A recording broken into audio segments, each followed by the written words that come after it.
ഒരിക്കലും വിശ്വസിക്കരുത്.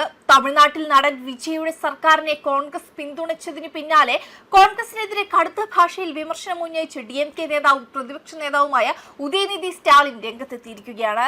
കോൺഗ്രസിനെ ഇനി ഒരിക്കലും വിശ്വസിക്കരുതെന്ന് ചെന്നൈയിൽ നടന്ന പാർട്ടി യോഗത്തിൽ അദ്ദേഹം പറഞ്ഞു. DMK പ്രവർത്തകരുടെയും മുഖ്യമന്ത്രി MK സ്റ്റാലിന്റെയും കഠിനാധ്വാനവും കൊണ്ടായിരുന്നു കോൺഗ്രസ് തെരഞ്ഞെടുപ്പിൽ വിജയിച്ചതെന്നും എന്നാൽ അടിസ്ഥാനപരമായ നന്ദിയോ മര്യാദയോ കാണിക്കാൻ അവർ തയ്യാറായില്ലെന്നും ഉദയനിധി പറഞ്ഞു. കോൺഗ്രസിന് 5 MLA-മാരെ ജയിപ്പിക്കാൻ സാധിച്ചത് DMK പ്രവർത്തകരുടെ ബലത്തിലാണ്. MK സ്റ്റാലിനെ മുഖ്യമന്ത്രിയാക്കാനാണ് ജനം കോൺഗ്രസിന് വോട്ട് ചെയ്തത്. പക്ഷേ ഇന്ന് അവർ ചില സ്ഥാനങ്ങൾക്ക് വേണ്ടി ഞങ്ങളെ അറിയിക്കാതെ മുന്നണി വിട്ടു. ഇനി ഒരിക്കലും കോൺഗ്രസിനെ വിശ്വസിക്കരുത്.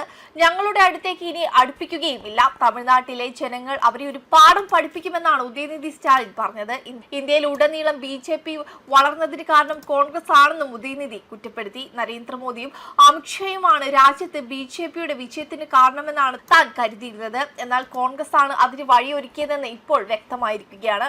കഴിഞ്ഞ പാർലമെന്റ് നിയമസഭാ തെരഞ്ഞെടുപ്പുകളിൽ DMK അധ്യക്ഷൻ MK സ്റ്റാലിൻ കോൺഗ്രസിനെ തോളിലേറ്റിയാണ് ജയത്തിൽ എത്തിച്ചതെന്നും അദ്ദേഹം കൂട്ടിച്ചേർത്തു. തമിഴ്നാട് നിയമസഭാ തെരഞ്ഞെടുപ്പിൽ ഭൂരിപക്ഷം ലഭിക്കാതിരുന്ന വിജയുടെ TVKയെ പിന്തുണയ്ക്കാൻ കോൺഗ്രസ് തീരുമാനിച്ചതോടെയാണ് DMK കോൺഗ്രസ് സഖ്യത്തിൽ വിള്ളൽ വീണത്. തെരഞ്ഞെടുപ്പ് വേളകളിൽ കോൺഗ്രസ് സ്ഥാനാർത്ഥികളെ പിന്തുണയ്ക്കുന്നതിൽ തങ്ങളുടെ പാർട്ടി വഹിച്ച പങ്കിനെ DMK നേതാവ് ഉയർത്തിക്കാട്ടി. പല മണ്ഡലങ്ങളിലും കോൺഗ്രസ് സ്ഥാനാർത്ഥികളുടെ വിജയം ഉറപ്പിക്കാൻ DMK പ്രവർത്തകർ അശാന്തം പരിശ്രമിച്ചിട്ടുണ്ടെന്നും അദ്ദേഹം പറഞ്ഞു. കോൺഗ്രസ് സ്ഥാനാർത്ഥികളെ വിജയിപ്പിക്കാൻ ഞങ്ങളുടെ കേഡർമാരാണ് രക്തവും വിയർപ്പും ഒഴുകിയത്.